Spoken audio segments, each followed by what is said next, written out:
Yeah, less concerned.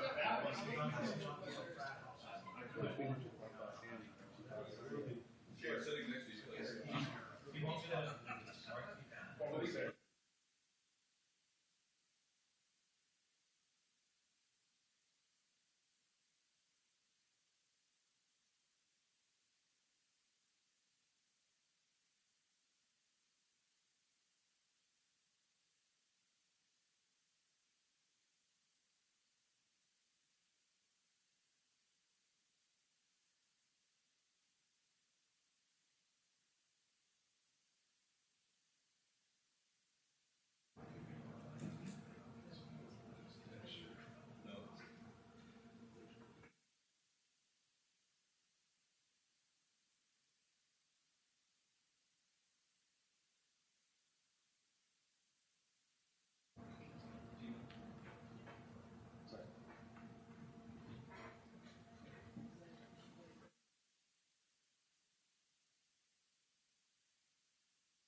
Welcome to the New Kent County Planning Commission meeting for August 18th, 2025. Call this meeting to order. Please stand for a moment of silence and the Pledge of Allegiance.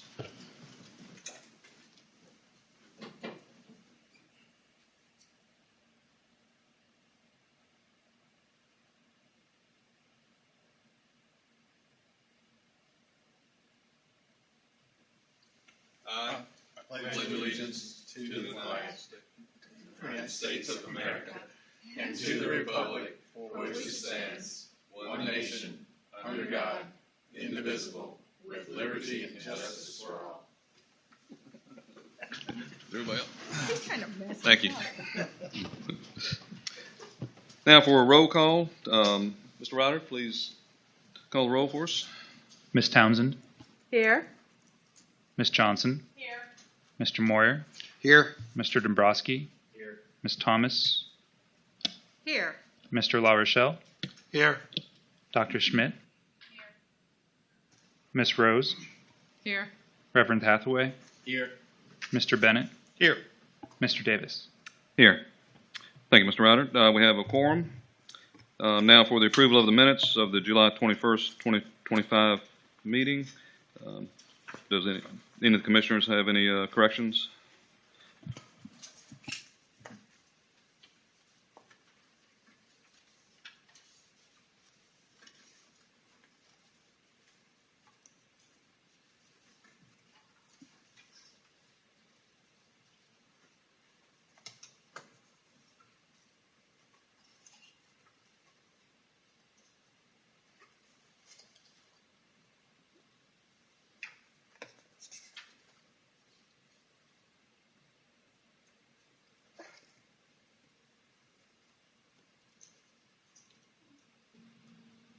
Mr. Chairman, if there are no corrections or changes that need to be made, I'll entertain a motion that we accept the minutes as being presented. Thank you, Ms. Townsend. We have a motion to approve the minutes as written. Mr. Ryder, could you please poll the commissioners? Mr. La Rochelle, Aye. Mr. Moyer, Aye. Ms. Rose, Abstain. I wasn't here. Dr. Schmidt, Ms. Johnson, Aye. Mr. Dombrowski, Aye. Ms. Townsend, Aye. Reverend Hathaway, Aye.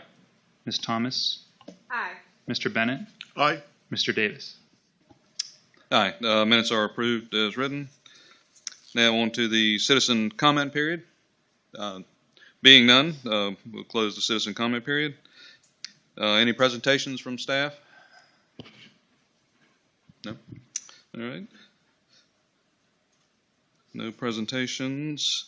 Under unfinished business, not sure if to include it at this point for unfinished business, but or we can include it for staff reports. But I wanted to touch on if commissioners had any comments for Mr. Silver or staff regarding the buffering information that he provided. We can hold that till the staff comments? Okay. I'm sorry, the commissioner comments. We'll do that. New business?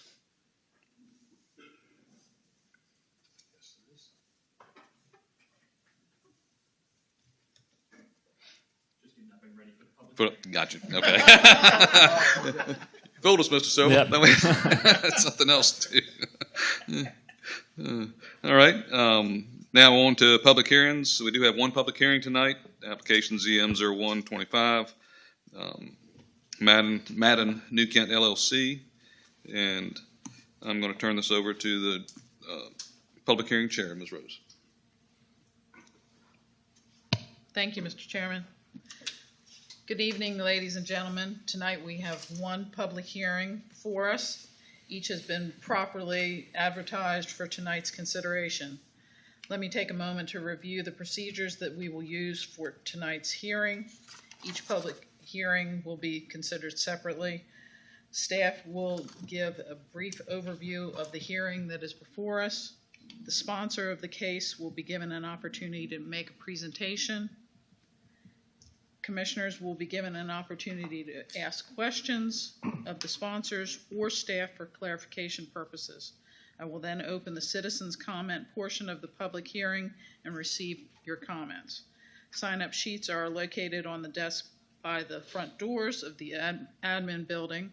Ask the following. You come to the podium, state your name and address for the record, address your comments to the commission, and limit your comments to 3 minutes.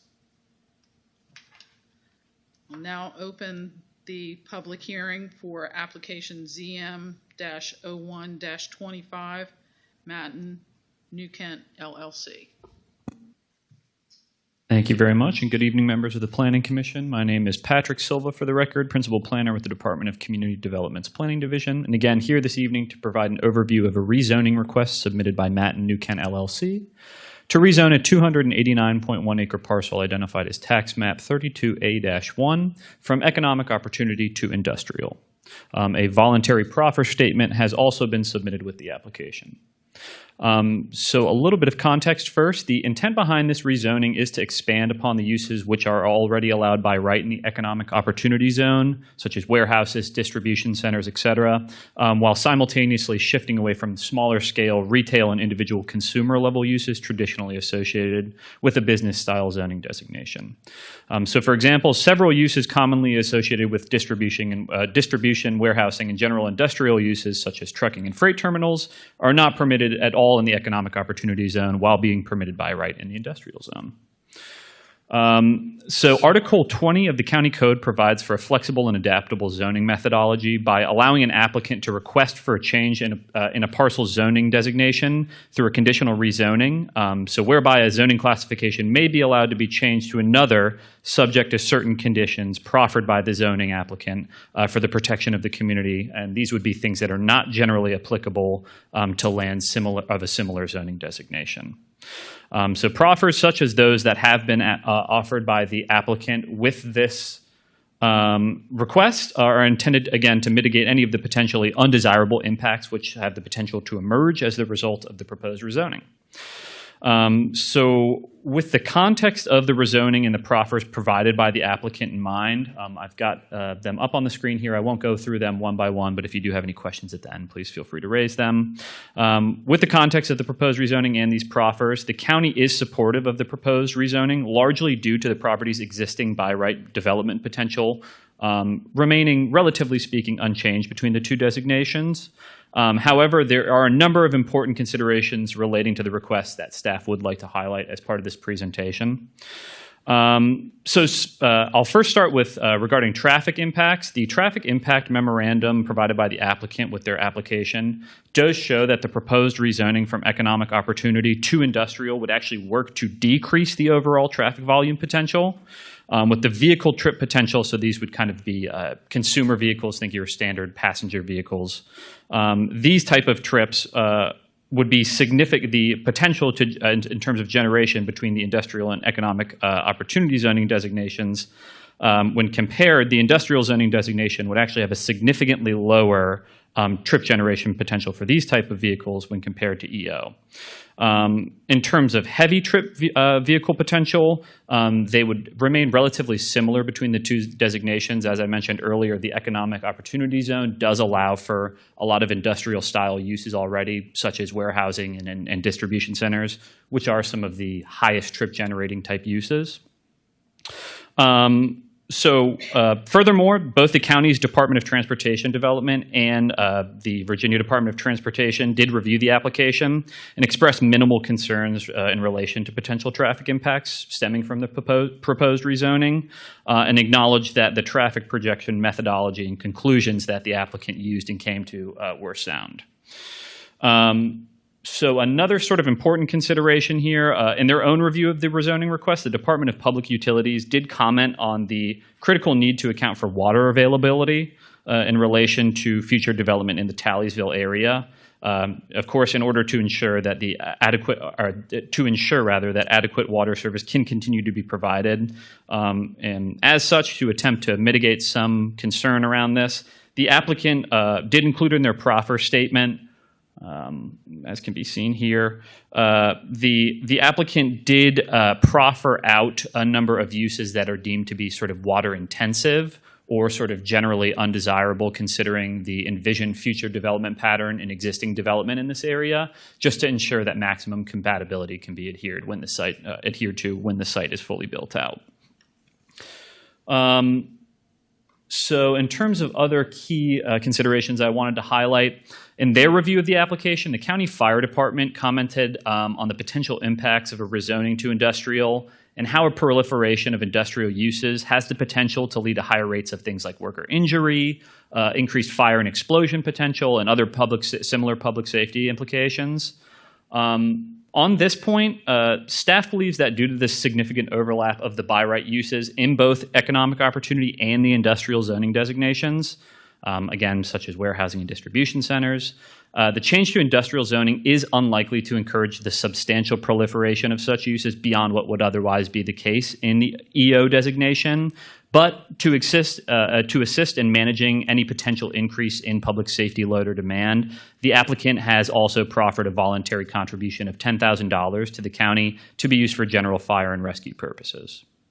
The final kind of key point I wanted to highlight from staff's perspective is that while the county's comprehensive plan currently designates the future land use of the subject site, again seen here, as being economic opportunity, planning staff does believe the rezoning request is appropriate for a number of reasons. Foremost, the request is technically a downzoning. So this would be a rezoning from a more intensive zoning designation, which is to say economic opportunity, to a less intensive zoning designation, in this case industrial. And therefore, traffic impacts, including things like traffic and overall development density, are anticipated to be less than if the site were to be developed under the existing EO designation. And in addition, the subject site is contiguous to several similarly sized tracts of industrial land, and thus would not represent a spot rezoning that would result in a parcel of an isolated zoning designation. So instead, in this case, we would have an industrial zoning designation that would be keeping in character in terms of existing and envisioned future development with adjacent parcels in its relative proximity. So with the aforementioned considerations in mind, staff is recommending approval of the rezoning request, subject to the proffers outlined in the proffer statement dated August 7th, which was included in your all's meeting packet. I also did want to take a moment to introduce some of the applicant team folks here who were going to give you a little presentation to tell you more about them as an applicant and a little bit about the project as well. Thank you, Patrick. Let's see here. My name is Mick Risley, 4600 Wedgwood Boulevard, Frederick, Maryland, Suite A. I'm with Matten Companies, and with me today we have Gus Newman from Timmins, Matthew Roberts from Hirschler, and Vince Burke, Director of Development with Matten Companies. Scroll. So some highlights about us. We're a private commercial real estate investment firm based out of the DC metro area. I sit out of Frederick, Vince is out of Bethesda, and we are currently pursuing an office in the Commonwealth. We've been family owned and operated since 1976. We have 7 million square feet in our portfolio currently active and about 15 million square feet in the pipeline. Recently, most of our projects have been in the Commonwealth, but historically we've also operated pretty heavily in Maryland as well. Our asset mix primarily focuses on industrial warehouse logistics, but we also have manufacturing and some life sciences as well. Development highlights, particularly I'd like to point out the ones in Virginia. North Lake 2 in Ashland is a currently operating 3-building campus with a 4th building under construction. Gus was part of the project team on that. And then we have Parkway 66 in Manassas, Dulles and Sterling, and Crossroads in Fredericksburg. We have a couple other projects about to kick off in Stafford as well. So that's just some of our most recent developed projects in the Commonwealth. As you can see, we primarily focus on tilt wall construction with a similar facade throughout our portfolio. Heavily focus on landscaping and presentation as well. When we enter a community, we like to kind of ingrain ourselves with local charities and philanthropic activity, and there's no reason that we wouldn't do that here in New Kent as well. We hope to pursue additional projects and become a valued member in the community. Our commitment to sustainability, so we always pursue native landscaping, try and limit our water usage, and pursue the best practices in construction to create a sustainable portfolio and projects. This is our subject site, as Patrick outlined. The green area represents RPA and wetlands. The blue represents setbacks, existing right-of-way dedication, and BMPs that exist today. You can see its relation to I-64 off of Emmaus Church Road. As outlined, it's a right-in, right-out, so most of our traffic will be pushed towards 64. This is an illustrative presentation of the campus. You can see the building C, 1 million square foot, that is currently site plan approved.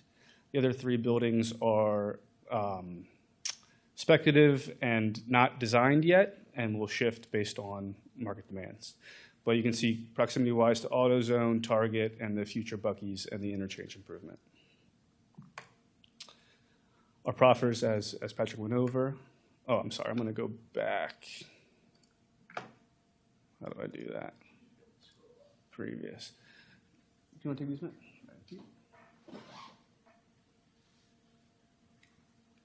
So good evening, Commissioners. Matt Roberts with Hirschler. Just very quickly, Patrick has done a great job and appreciate staff's efforts on the application to bring us here very quickly. But did just want to highlight a couple things real quick about the application, just bring it forward a little bit from Patrick's presentation. Just to get a little bit at the why, Patrick started to talk about it a little bit, why go from EO to I. As Patrick mentioned, a lot of this revolves around capturing some of those additional industrial uses that aren't in EO but are in the I district. And as you've seen this area start to develop, we've seen a lot more industrial level uses in and around this site. And so that's a lot of the reason to push that forward here, while also taking out what we believe are going to be certain incompatible uses in the EO district, such as things like the shopping center, that really just wouldn't fit with what's been developing around the site today and some of those traffic conflicts. In particular, in the memorandum that that Patrick mentioned on traffic, what we ultimately found is that we'd be close to 2,200 trips less going from EO to I when you compare shopping center to some of the larger uses within the industrial district.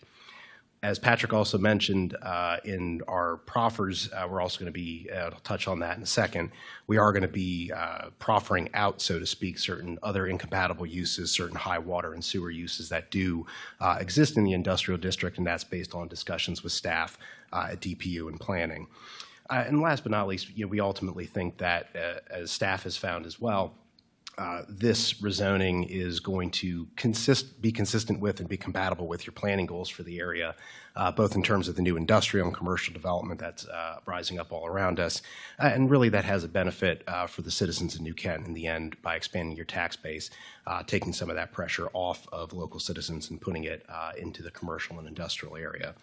So just very quickly, Patrick's already gone through a number of the proffers for you, but again, just to reiterate a couple things. One proffer that we have gone to is substantial conformance with our developable area plan. So effectively, what you see is what you get. Proffer 3 also captures that a little bit more in terms of saying how much can we develop. We're putting ourselves in the I district as it is today, and so we do see, even though this is speculative industrial development, we do foresee this happening on a fairly quick scale. So, proffering ourselves into the I district and using that 184, give or take, acres for development within the I district standards is what we're proffering to as well. Just very quickly, Patrick mentioned this as well. We are proffering out a number of incompatible uses just based on water and sewer usage that's been appropriated for the Talliesville area. I won't go through the entirety, but just to highlight a couple of the bigger ones from our perspective. Meat processing with slaughterhouses, whether on-site or not. Construction landfills, things that you probably would not want to see in a higher-end industrial neighborhood. Salvage yards, very similar thing. Cement and brick manufacturing was something we worked with DPU to proffer out as well, given the water and sewer usage for things like that. Things like the wastewater transfer station and recycling plants. Things that are good industrial uses, but not necessarily compatible with what you're seeing in and around this area with the AutoZone, Target, and the like. A couple other things just very quickly before I stop here. Couple things in Proffer 8 here to highlight. We are, in terms of the water and sewer, we are basically designing the site for the Talliesville capacity. So, the types of uses that could come in will have to meet the capacity level that's available at the time that they come in. We are thinking about right-sizing that a little bit for some future upsizing in the area, if that's a possibility.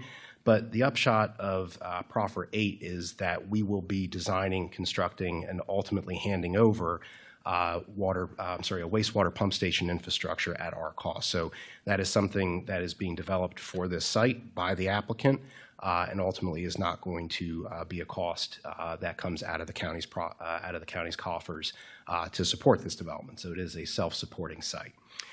Last but not least, and Patrick mentioned this as well, in the discussions with the fire department and kind of having them look down the road in terms of industrial development in the county, we did agree with staff's analysis that ultimately going from EO to I is not a very large change in terms of the warehousing and industrial uses that the fire department highlighted for us.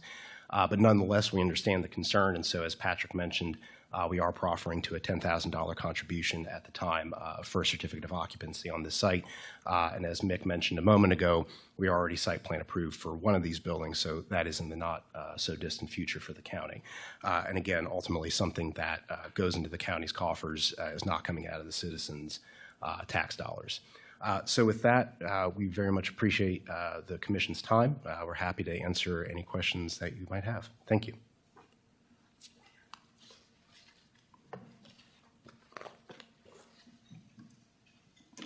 Are there any questions from the commissioners?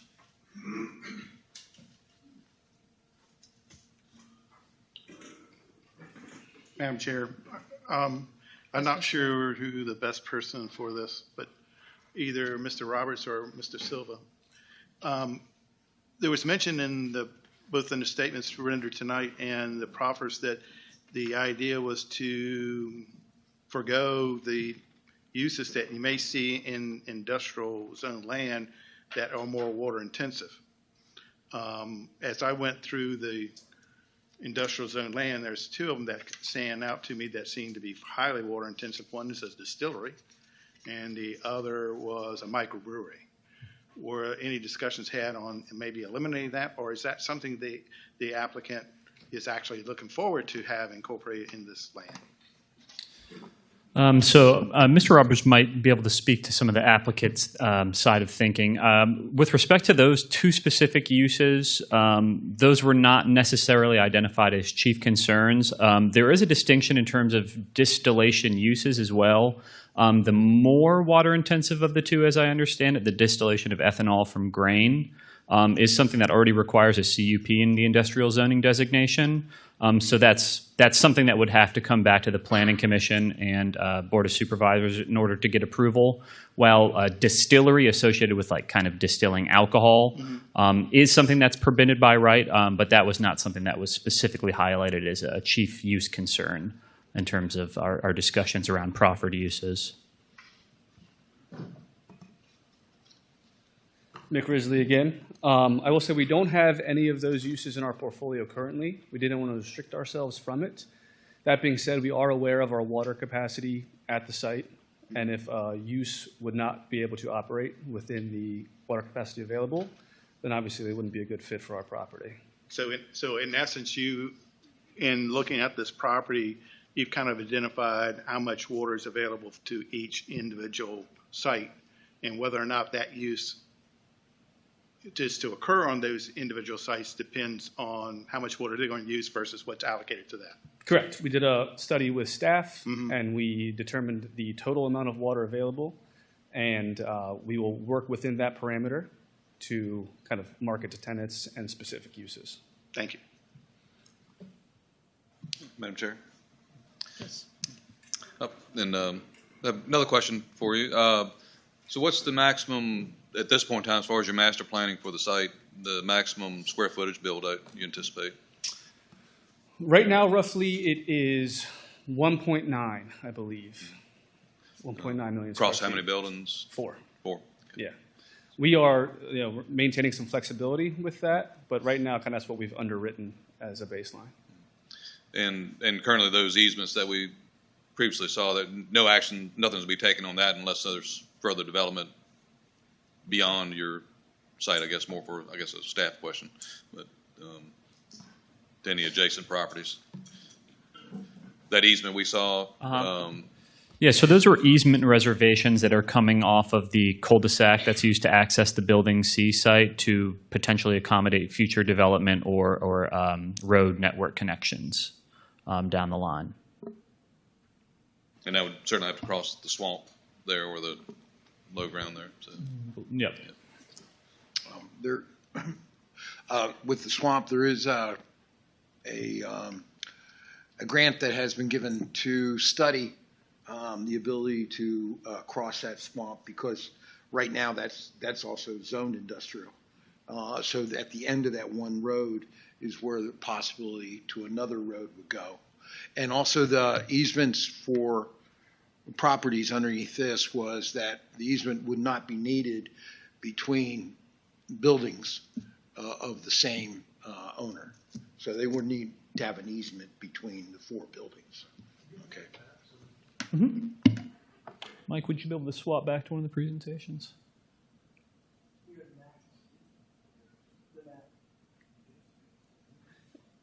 It should be present in both of them.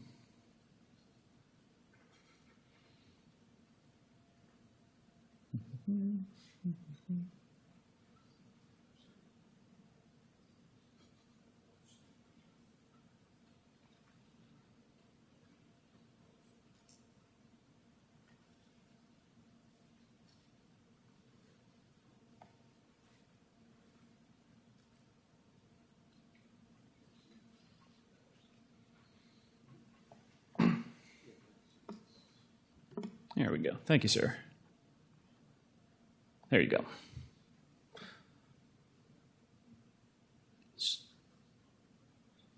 So those easements would be the 2 blue areas extending from that cul-de-sac there at the end.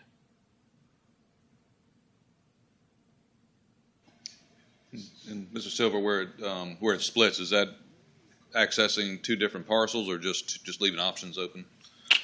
That's a good question. I believe that is a single parcel up there. I'm not sure if is that intended to eventually access 2 separate building sites, or is it just giving options for future connection? I can't remember. I believe it gives options for future connections. There's a couple different properties on that side of the swamp. The road that fronts the opposite industrial zone property is Olivet Church Road. And part of the rezoning proffers from back in the day when this originally came through, when all of this was still under one ownership, was no industrial traffic would be allowed on Olivet Church Road, which forces the access to have to come through the existing cul-de-sac and future right-of-way dedications that are shown. So as we have Lindsay here with Economic Development as well.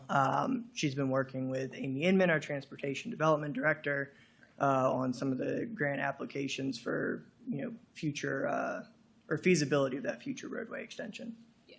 So likely what that's showing is options. The design will not be complete until spring of 2026. So the final drawing with the actual road across the wetlands should be in the spring of next year. And that'll be just for one access across, not both, right? That's my understanding, is it's just going to go one access because it is one owner at that wetland crossing. Yep. Thank you.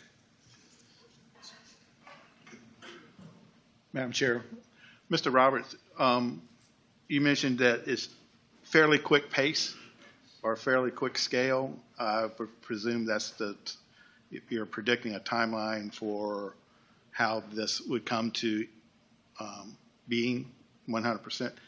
Do you have a little more concise, 5 years, 10 years? Are we land banking this? Yeah, so we are site plan approved on Building C. We've been working closely with Economic Development for some RFPs in the market. Given the size of that building, that one most likely won't be built speculatively. It'll be reactive to the market, but we are actively pursuing opportunities. So the intent is to come out of the ground as soon as we can. We already have land disturbance permit. We worked with Josh's team on that, so we've started preliminary earthwork on it. So it's being marketed as a ready site. So we can pretty much go as soon as demand is existent, and we are ready to move as soon as possible. The other 3 buildings, we're going to work through site plan, hopefully after this approval, and then those will be spec ready as well. Have there been any discussions with possibly continuing the existing road from its cul-de-sac and maybe interconnecting it with whatever access that targets land bank their site with? So we've been working with Ms. Inman, as Josh and Lindsay indicated. We have dedicated the right-of-way, or we are reserving the right-of-way on our approved site plans. For the road going north, we are building a partial section that will also serve as access to our site. We have not discussed any connectivity to the south besides working together with staff for studies and future accommodation. And just for clarification, the portion that's south of the AutoZone, that is not in the grant that we received for the extension up to the other site. So while we hope that that would happen, it's not currently funded. Understand.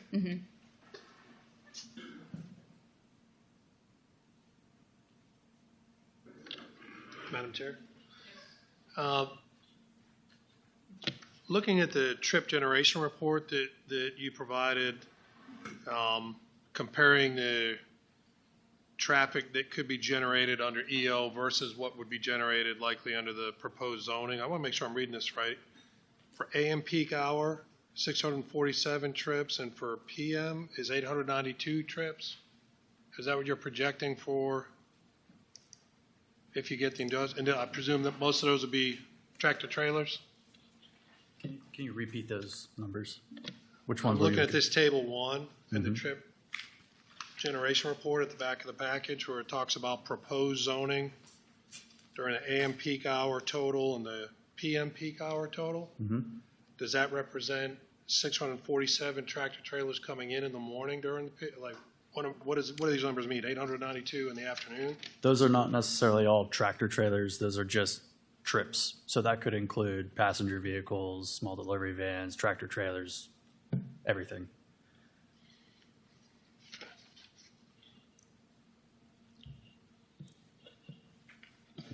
Sure.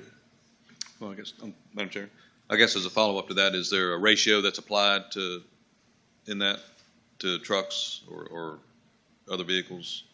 How do you arrive at the number, I guess is the question. ITE database is standard traffic data for the country that is used to pull together traffic analyses and trip generations. So that's where these numbers come from. We haven't studied specifically just heavy truck traffic use. So it's generally based on a certain type of building, a certain, with the square footage and. Yep, you got it. Right, okay. Mr. Chairman, would that also generate some form of traffic control that we would need at Center City Road? We're not anticipating any traffic or transportation infrastructure upgrades that are needed with the rezoning.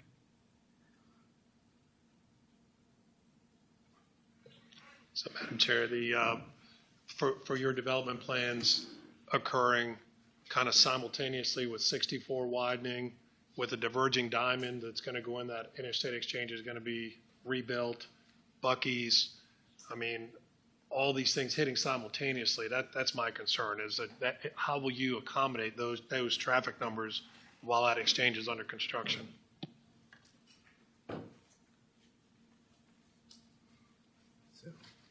Good evening again. So a couple things on that.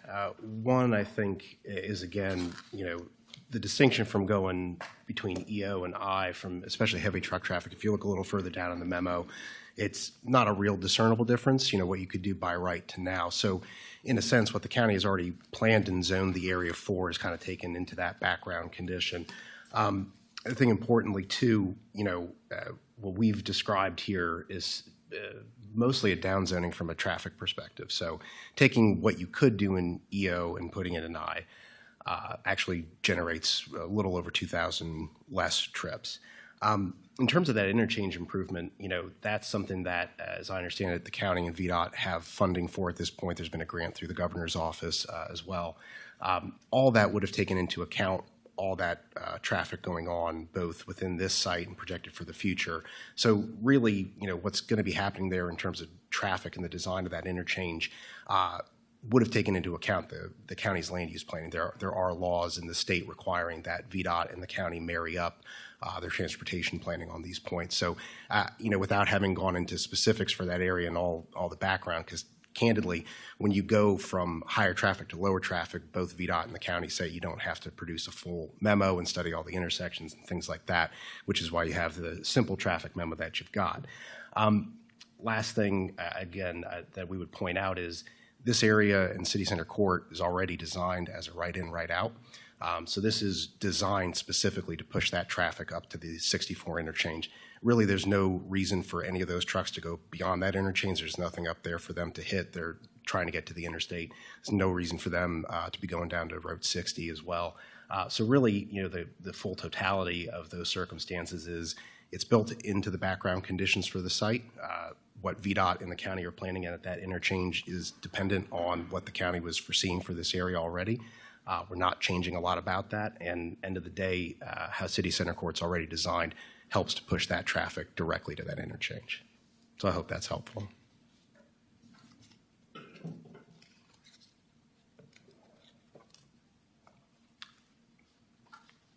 On that note, I might also highlight that outside of the rezoning process, when a site plan comes through for an individual building, depending on the traffic and trip generation information provided with the site plan submission, that can trigger additional traffic analysis needed, additional traffic impact statements, potentially roadway improvements in certain circumstances. So there is additional scrutiny with respect to traffic that is specific to the building being constructed at the site plan stage as well.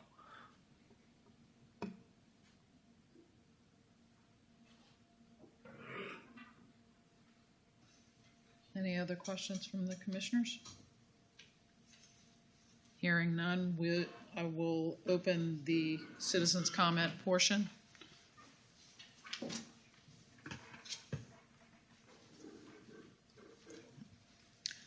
As there's no one signed up, I will close the public hearing and turn it back over to the chairman. Thank you, Ms. Rose. And thank you all for your presentations. Any further discussion among the commissioners?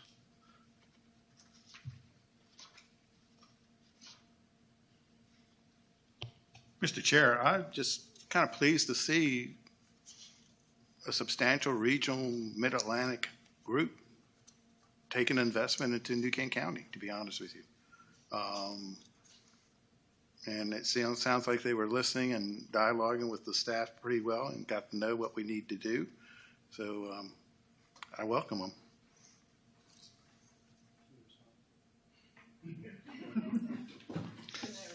Yeah, just want to say it's been a pleasure to work with staff, economic development, and planning across the board. Everyone's been great. It's been such a breath of fresh air, honestly, compared to some of the other areas we work. So we look forward to moving forward with this project and hopefully additional projects as well. Thank you.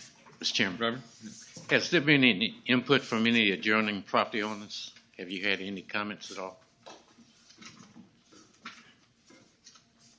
At this time, no. I think as Mick mentioned earlier, there's some planning in and around the site for, some southern interconnection with Target. Candidly, given the types of owners that are surrounding us, there's not a lot of residential users anywhere close. Really, this is what's been expected. We have not heard from any of our neighbors. Certainly, there's been postings on the site in terms of the signage and notices that would have gone out, but my understanding is that no comments received from anybody at this point in time.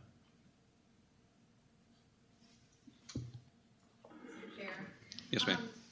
Does Manton, do you post signage of all the tenants that you use, or how do you display who your tenants are? So typically, we'll do a monument sign to identify the park. And then if a building has a full building user and the tenant wants to post their own monument sign, we'll allow it. But other than that, it's mostly just building mounted signage. I have another question while do you have a sketch of your building? You have nice sketches of where you have your buildings elsewhere. Have you proposed a sketch of? We do not have a sketch for that building specifically, but How high will you go? I think for the 1 million square footer, the highest we would go would be 40-foot clear. Across all the portfolio, 32 to 40 probably. I'm trying to get to. Can you throw up our presentation? Okay. But we have a pretty uniform facade, if you will, across our buildings. So we can get to that highlight page again, and that's more or less what the buildings will look like. Obviously within the restraints of the industrial development. All right. Mr. Chair, Mr. Bennett? if there's no opposition, I suggest a motion in order to address, protect, and promote public convenience, necessity, general welfare, and good zoning practices in the county. I move to adopt resolution number PC-15-25 to forward application ZM-01-25 to the New Kent County Board of Supervisors with a favorable recommendation. Thank you, Mr. Bennett. We have a motion to approve the application. Mr. Ryder, can you poll the commissioners? Mr. La Rochelle, Aye. Mr. Moyer, Abstain. Ms. Rose, Aye. Dr. Schmidt, Aye. Ms. Johnson, Aye. Mr. Dombrowski, Aye. Ms. Townsend, Aye. Reverend Hathaway, Aye.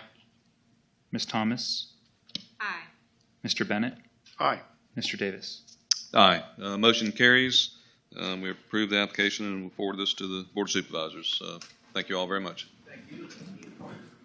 Thank you, everybody.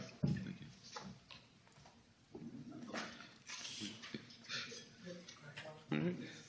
Now on to the chairman's report. I have nothing specific to report. I've been on vacation, so therefore I have not done a whole lot. So, then moving on to the Plan RVA report, Reverend. We've not had a meeting today. We scheduled. Okay, all right. And individual commissioner reports, Mr. La Rochelle, No, sir. Ms. Thomas, Not at this time. Ms. Johnson, Not at this time. Mr. Dombrowski. I just have one thing that maybe this is more for the planning, the department. One thing was said kind of at the end of that conversation with the connection between Target and that property. I do think we should try to pursue that when it comes to economic development, if we want to shift some of that traffic away from that interchange for that. If when we're talking, they're talking three years, that building's going to be up. So just something we should consider as they go forward with that. I think that moving that traffic away from the interchange may help a bit, just in that location, because we have the second road where Target's going to be going in. If there's a connection there that we can do with no wetland disturbance, it might be something we look to pursue. Yes, I agree. And I think that's on the long-term kind of radar. There is a wetland in RPA that separates those properties as well. The areas that you saw earlier are right-of-way dedications. They're platted, they're recorded at the courthouse. So that land is reserved. So it is on the radar. Good. That's it. Thanks, sir. Ms. Townsend. Just want a friendly reminder that we'll get some updates on dispatch in 249. I still like to make sure that that's a priority in this county. And then my other comments will come underneath the staff report.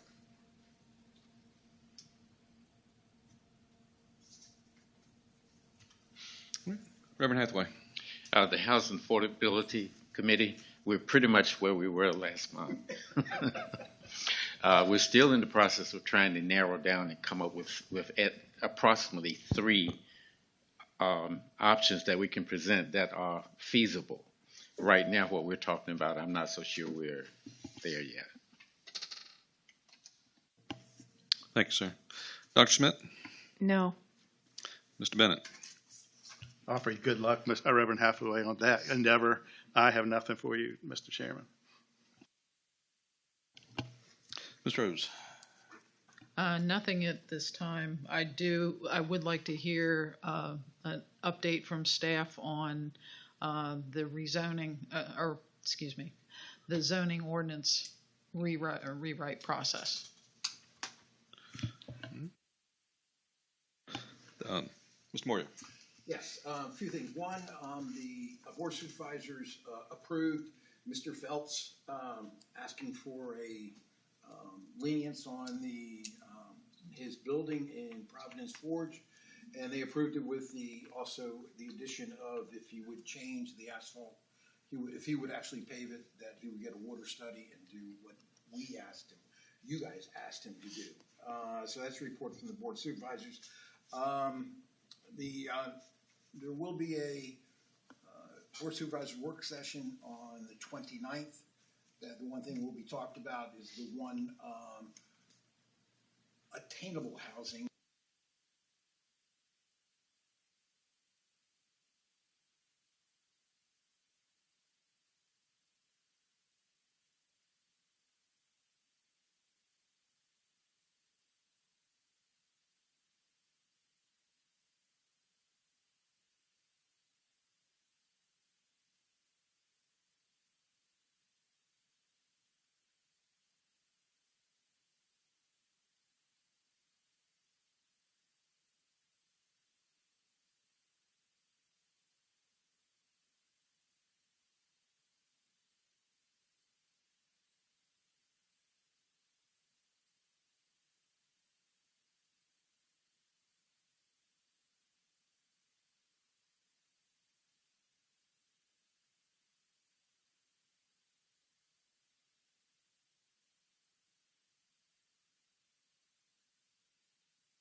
Thanks, sir. All right, now on to staff reports.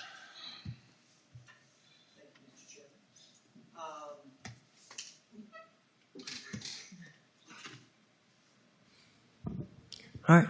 Thank you, Mr. Chairman. Just to build off of what Mr. Moyer said, the Target site itself has not started construction yet. The work that's going on back in that area is infrastructure, so it's road, utility extensions, pump station. We have not received any permit applications for the site itself. Going back to Ms. Rose, the RFP has been reviewed by our attorney. So that should be posted in the very near future. I would anticipate probably a 3 to 4 week proposal period. Obviously a week or so for review of proposals and then contract negotiations. So we should be hopefully kicking that off towards the end of September with our selected consultant. And obviously we will keep you guys updated on that process. All right, and then you're stuck with me again. The last thing I wanted to mention, I did want to open up the floor, as we had previously discussed at last month's hearing, that staff would kind of follow up with a sort of guide to buffers in the county. So hopefully you all had a chance to review that since our last meeting, and I did want to kind of open the floor to see if folks had any additional questions with respect to landscape buffer regulations or any comments, questions, anything. I just wanted to open the floor to that in case there were anything lingering. Mr. Chairman? Yes, Ms. Townsend. Take one of these and pass that down. It was just a coincidence, you know, you were looking in the Chronicle that there was a little letter to the editor. I don't know if you read that or not, but this is in regards to forestal buffers, okay? When we talk about buffers, there's all kinds of buffers. So when we say we're going to fix a buffer problem, it's not going to be something that's going to be very simple. There's so much involved in this, and this is going to take more than 1 or 2 meetings. This is going to take quite a while. And as Mr. Silva says, when I'm looking at this one ordinance, there's probably a couple more ordinances that go with it, okay? I'm just looking at this one that I'm going to talk to you tonight about. So we're going to have to be real patient about this, but the next thing I'm going to pass to you is a picture. And as I say, a picture is worth 1,000 words, okay? My concern here with this picture is that, you know, at the beginning of this one ordinance, it says the main objective is that we're preserving New Kent County in its rural character way. So when I'm driving down the road, I'm thinking I'm in a rural area, and then all of a sudden I come up with a housing development that is right on the state road.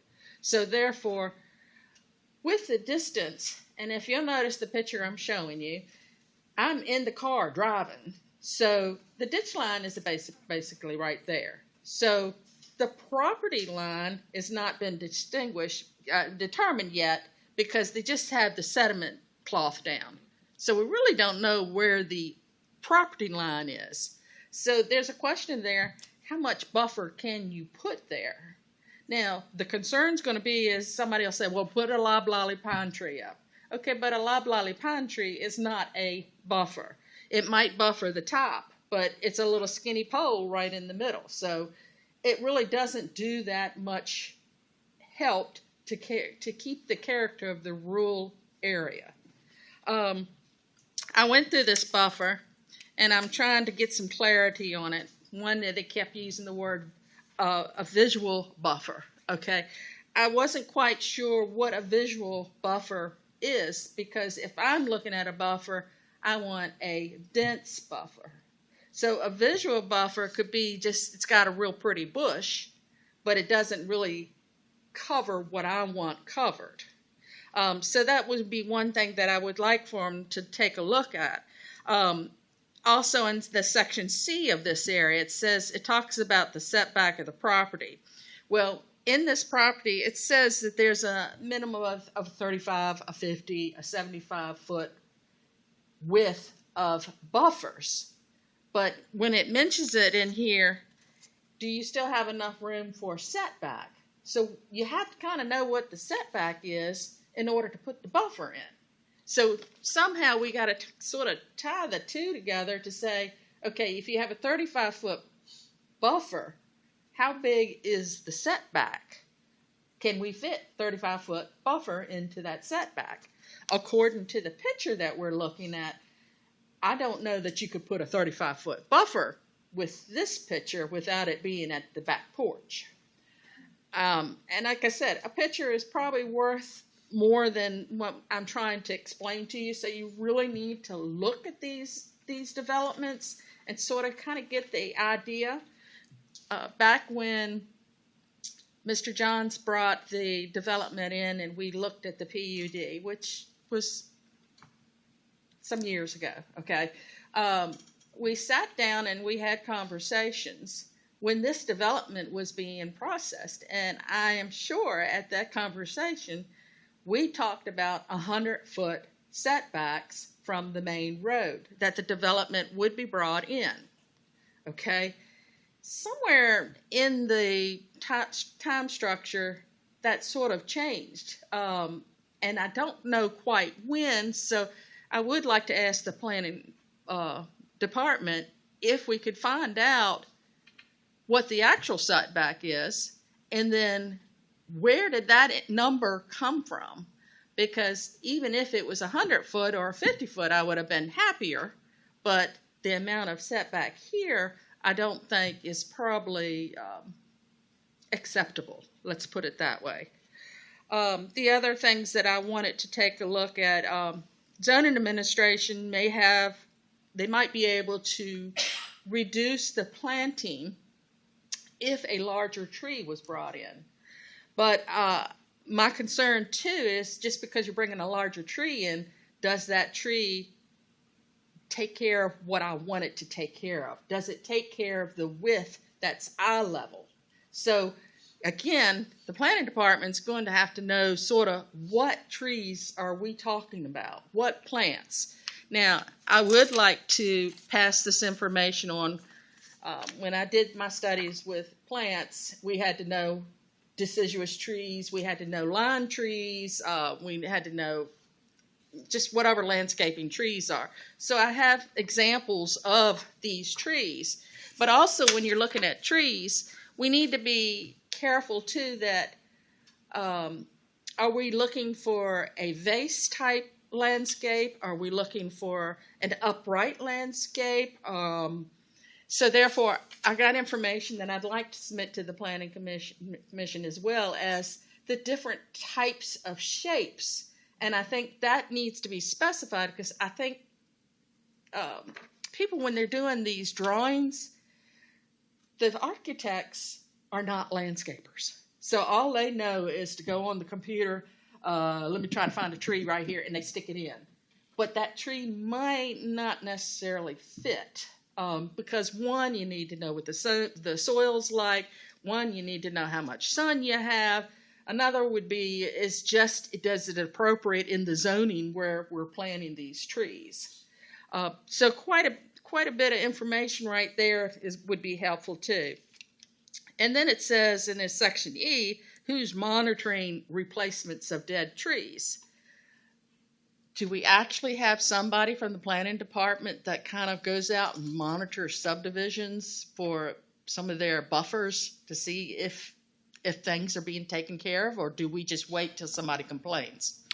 You're raising a lot of really great points. I would say it's a mixture of both. Certainly as part of the development of a subdivision, if there's any required landscaping, and certainly in the case of any landscape buffers that are required as part of a subdivision approval, before we would, either release surety or, like let's say someone posts bond in lieu of construction, before we would release a surety, we would ensure that all trees that are supposed to be planted and healthy and all buffers that were on the approved plan are accounted for and in place. But to be candid, we don't really have the staff to be going out there on a regular basis and monitor every subdivision in the county to stay on top of the health of a given tree. So, certainly we would have the capacity if someone were to report it to us to follow up on it. In a lot of cases, those maintenance responsibilities may have been turned over to a homeowners association or something like that. But it really depends. And I think, it's serendipitous that we're having this conversation after Mr. Aragi kind of just highlighted the way in which the RFP for the development ordinance rewrite is moving along, because these are exactly the things we want to be hearing and keeping in mind as we reapproach how we handle our landscaping regulations. And as you mentioned, that is one of the most foremost topics in our code and in our comprehensive plan is maintaining the rural landscape of New Kent. And we are committed to doing that. So if there's something we can be doing to clarify our code further or strengthen it with respect to serving the purpose that it's supposed to serve, that is certainly something we'd want to be addressing as part of this, as part of the development ordinance update as well. So this is all exactly the sort of feedback that we're looking for. And the last thing I was going to say is, it is such a tricky thing with, a lot of times what sort of buffer may have been required is a function of how the given site was approved for development, the time at which it was developed, and the regulations that may have applied then that may no longer apply, or stricter regulations that may apply now. So there is a kind of element of, different developments throughout the county or different subdivisions through the county may look a little bit different in terms of their landscaping as a function of the regulations that applied at the time. But certainly moving forward, we want to be making those as strong as possible. We want to have them make sense and serve the purpose that they're intended to serve. And so, all this feedback is just incredibly valuable in helping staff do that. So then on my comment to this one is, in this section E, if you really don't have the manpower, do you really need to have it in here? Sure, understood. So, I guess that's up to y'all when you're looking at it, but it's like having something on the book that's just not going to happen. So why is it there unless there's some teeth into it? Understood. So after looking at all of this, there are a couple of things that I would like to see happen. Okay, when we have a development come in, I think we need to have a new terminology buffer, okay? Which I might be saying this one wrong because you may have another term for it, but a development buffer. All developments that come in with subdivisions have automatically a buffer on the outside edge. And that would all require them that if they're next to a state road, okay, they have to be 100 foot back off the state road. But the development has to be within that area, not seen from the road. Because again, at the beginning of this ordinance, it says our objective here is to keep it rural New Kent. So we want to see developments, but not see them. We want them behind the trees. We want the density word changed. We want to make sure that they understand visual could be a little bit different from the denseness. The other thing that I looked at, I think we still need to look at setbacks and how setbacks work with buffers. And then the last thing, the type of buffers. Now, I don't have problems with, say, dirt buffers if they're in an appropriate place. Some of the fence buffers, I think we would probably need to look at would have to be under probably the planning department's scrutiny, because if not, everybody will put a fence up and then it'll just look like it'll look like nothing but fences, okay? So I think we need to be very careful with that one. And then the other buffer would be the shrubs. Like I said, I didn't want to take up a lot of your time, but I did want to bring these items up. And I would like for everybody to start looking at all the buffers requirements that are there, and let's try to tie them together. And then try to change some of the definitions and make it a little more clarification. Understood. And this is exactly the sort of feedback we're looking for, so that's much appreciated. Mr. Chair, not to give a defense to you guys, but we really haven't had a development that has been approved under Josh's regime. All these mistakes were made a number of years ago. I believe even that is probably was approved. Okay, so this is a future talk. Okay, we can't do much about what was allowed to happen in the past, and I feel bad for that. That's Old Church Road, I believe, right? Yes, but that somehow before you guys that slipped through, and now we're getting far enough. How many years, Josh? Is it 6? For you being here, yeah. 9 years. 9 years. Okay, so these were things that happened even before that. Okay, the ones that are coming out of the ground right now were by right in 2021. Yeah, 2021 that are finally coming out of the ground now. And a couple of those won't be coming out of the ground for a little while yet. But those should be looked at, definitely in the future for those buffers. And as I said, Mr. Moore, Mr. Johns has been passed away for many, many years. So all of these discussions took place a long time ago. So I can't just give you the dates of them because I can't remember when this took place. But their PUD information should be available. But the conversations, it all seems to have changed somewhere in between time there. And I don't know where this development got a 15-foot setback. I don't know where it came from. And that's one thing I think we need to find.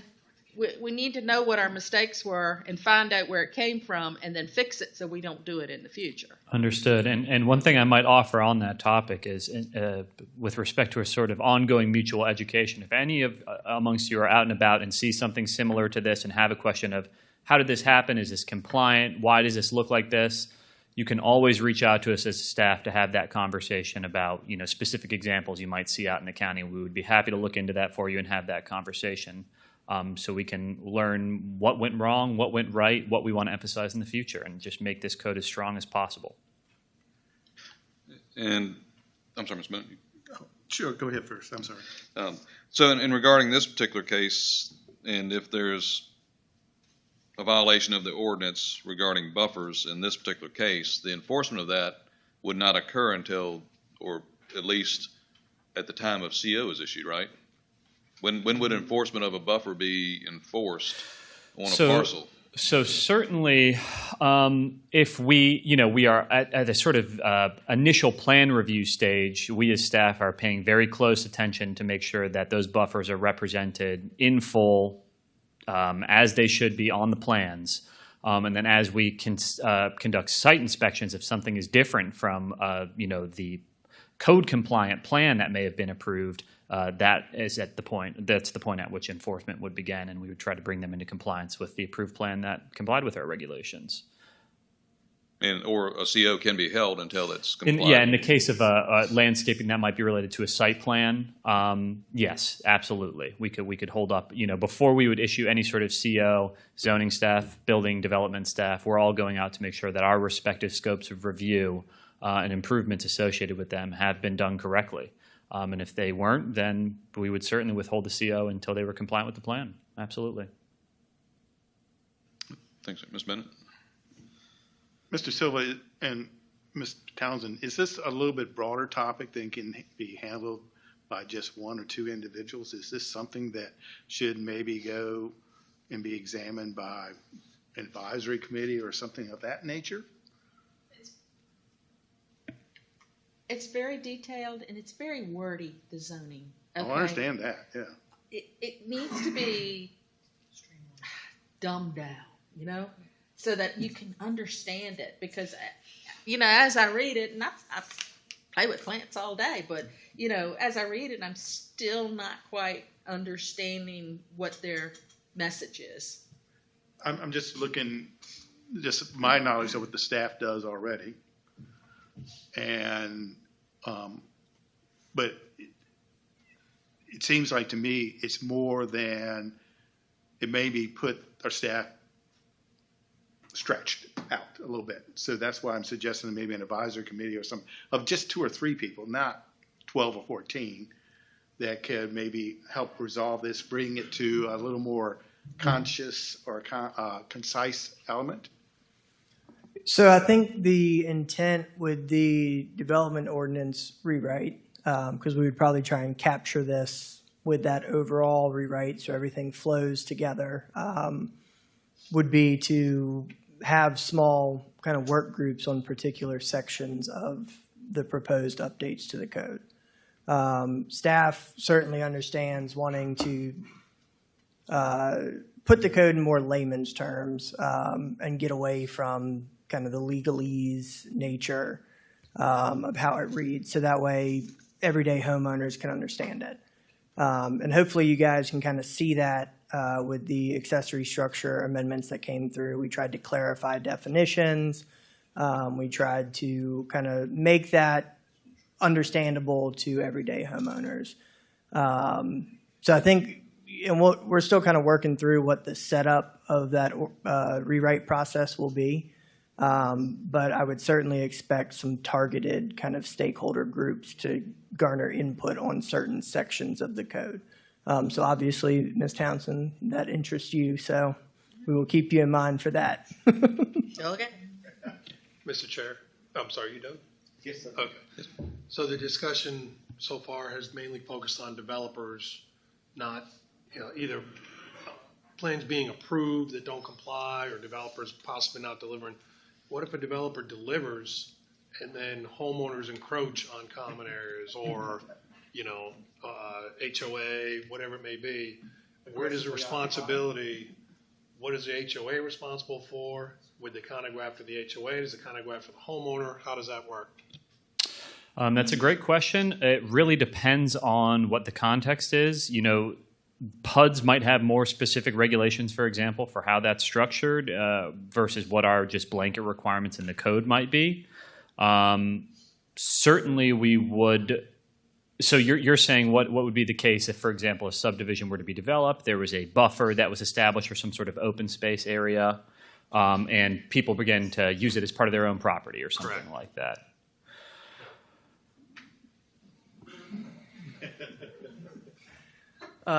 Like Mr. Silva said, I think part of it depends on context. What buffer are we talking about? Where did it come from in the code? Where does it fall on the property? Is it open space that is owned by the HOA? Is it an easement or something that an individual homeowner cleared on their property? We've had one instance where a buffer was cleared by an individual homeowner, letter was sent, they replanted the buffer with new trees, satisfying that. So I think some of that depends on kind of the contextual aspects of that. Like I said, where it falls on the property, what type of buffer, is it a open space, a parcel of open space versus an easement. So it would depend.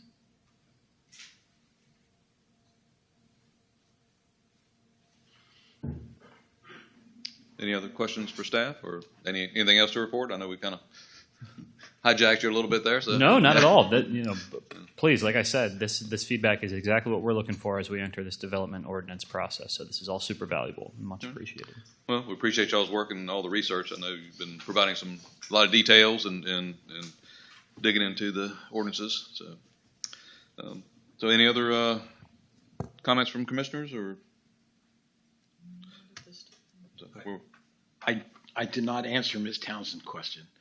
We have made the preliminary application to revenue sharing for the dispatch 249 roundabout. We have a little possible, we have to massage the situation with Pleasance Hardware to give them an equitable entrance and exit, but we think we can do that. So no timeline, but the revenue sharing's in, and we should do well with that. Thank you, because the traffic really has gotten out of control. It's just waiting for an accident to happen.